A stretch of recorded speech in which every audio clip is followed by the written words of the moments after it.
कपड़े धोने वाली बहू।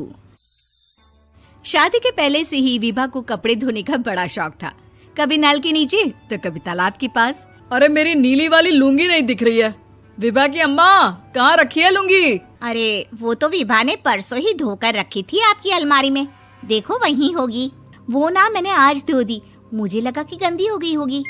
अरे कैसे गंदी हो गई थी? उसे तो मैंने पहना भी नहीं। हे भगवान, इस लड़की के कपड़े धोने की आदत से परेशान हो गया हूँ मैं।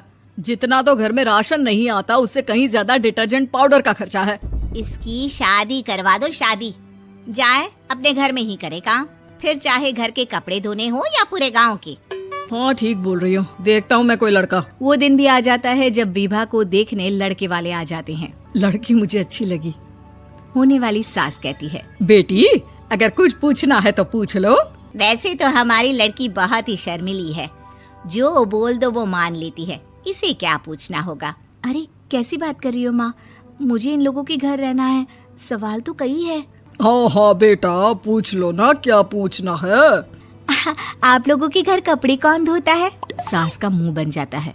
देखो, अगर तुम ये कहना चाहती हो कि तुम्हें कपड़े धोने नहीं आते तो सुन लो, कपड़े मैं ही धोती हूँ, लेकिन तुम्हारे आ जाने के बाद मैं रुमाल तक नहीं धोऊंगी। अरे चुप रहना भाग्यवान, बहू बेचारी घर आई नहीं, उसे डराना शुरू कर दिया। वो क्या है ना बिटिया, अभी तक तो ये कल्लू की माँ ही धोती थी, लेकिन अब तुम्हारे पापा तो दहेज में वॉशिंग मशीन देंगे ही। तभी विभा की माँ बोल पड़ती है, सवाल भी पूछा तो क्या। वैसे भाई साहब, मशीन की तो फिर भी कपड़े धोने की कैपेसिटी होती है। मतलब जो बिटिया दे रहे हैं ना विभा, इसे कपड़े धोने का बहुत शौक है। ये आप लोगों के क्या, आस पड़ोस गांव मोहल्ले सबके कपड़े धो दे और उफ तक ना करे। बाहर देखा नहीं आपने कितने कपड़े सूख रहे हैं? सब हमारी बिटिया ने ही तो धोए हैं। बस भी करो ना माँ, शर्म आ रही इतनी तारीफ सुनकर। और तो और एक दाग निकाल कर दिखाओ तो मान जाऊं। हाँ अच्छा, माफ करना बेटा, मैंने गलत समझा।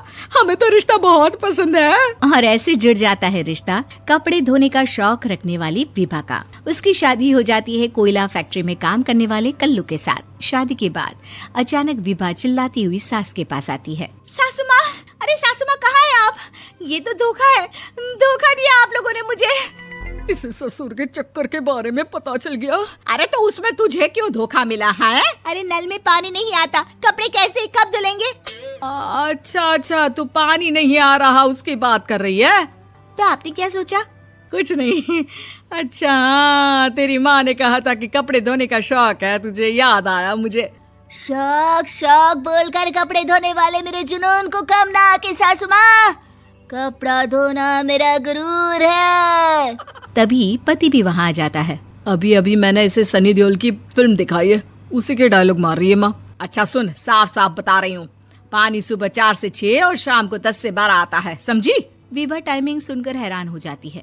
ये क्या भूतों का मोहल्ला है?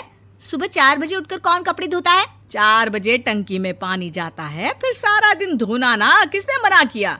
अरे कैसी बात कर रही हैं? 200 लीटर की टंकी में कितने कपड़े धो लूंगी मैं? सुबह ही उठ जाऊंगी मैं। अब क्या था, विभा सुबह 4 से लेकर रात के 12 बजे तक कपड़े ही धोती रहती। एक रोज सास पड़ोस से निकलकर कहीं जा रही होती है कि साथ वाली कहती है, हाँ कल्लू की माँ, जरा ये बताओ कि 2 साड़ी है, 2 ब्लाउज और एक पेटीकोट और एक नाड़े वाला लंबा कच्छा।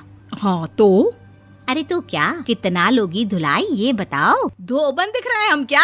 हमारे पति सरकारी नौकरी से अभी रिटायर हुए हैं और बेटा सुपरवाइजर है कोयला फैक्ट्री में। धोबन समझ रखा है हमें?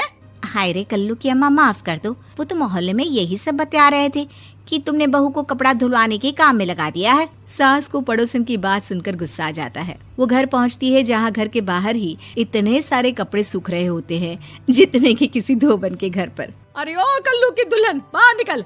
माँ जी यहीं आ जाओ, बाथरूम में चादर धो रहे हैं हम। अरे अभी हम धोते हैं, तुमको बाहर निकलो। ये आस पड़ोस वाले बोल रहे हैं कि हम बहू से कपड़े धुलवा कर उसे कपड़ा धोने वाली बना दिए हैं।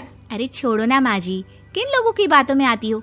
आस पास के लोगों का तो काम ही होता है कि वो किसी तरह सास बहू को लड़ा दे। बहू सारे घर के कपड़े धोती है, ये क्या कम है? बोलिए। सास को भी लग जाता है कि वो बहू का ये सनकीपन नहीं छुड़वा सकती, इससे अच्छा है कि खुद ही चुप हो जाए।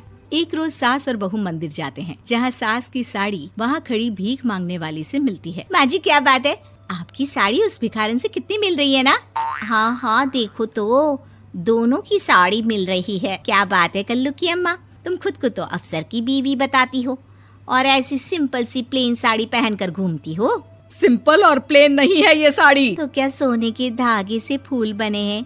कुछ भी सासू माँ, कुछ भी। हाँ बने थे इस साड़ी में सोने के धागे से फूल। मेरे पति लेकर आए थे मद्रास से स्पेशली मेरे लिए 10,000 की। ताहे भाई साहब इस भिखारन के लिए भी सेम टू सेम साड़ी लेकर आए होंगे 10,000 की। सास उस वक्त तो कुछ नहीं कहती, लेकिन बहू के साथ घर आती है और अलमारी से एल्बम निकाल कर लाती है। ये साड़ी देख रही है, ये वही साड़ी है जिसे मैंने अभी पहना था। इस साड़ी में ये जो चमकदार फूल दिख रहे हैं ना, ये सोने के धागों से काढ़े गए हैं। लेकिन तू लोकल वॉशिंग मशीन ब्रश से घिस घिस कर सारे फूलों को निकाल कर साड़ी प्लेन कर दी। मुझे माफ कर दीजिए सासू माँ। और तो और, जब मैंने तुझे तेरी गलती के लिए कुछ नहीं कहा, लेकिन तूने तो सबके सामने मेरा मजाक ही बना दिया। क्यों? बहू को समझ में आ जाता है कि अब से उसका कपड़े धोना बंद।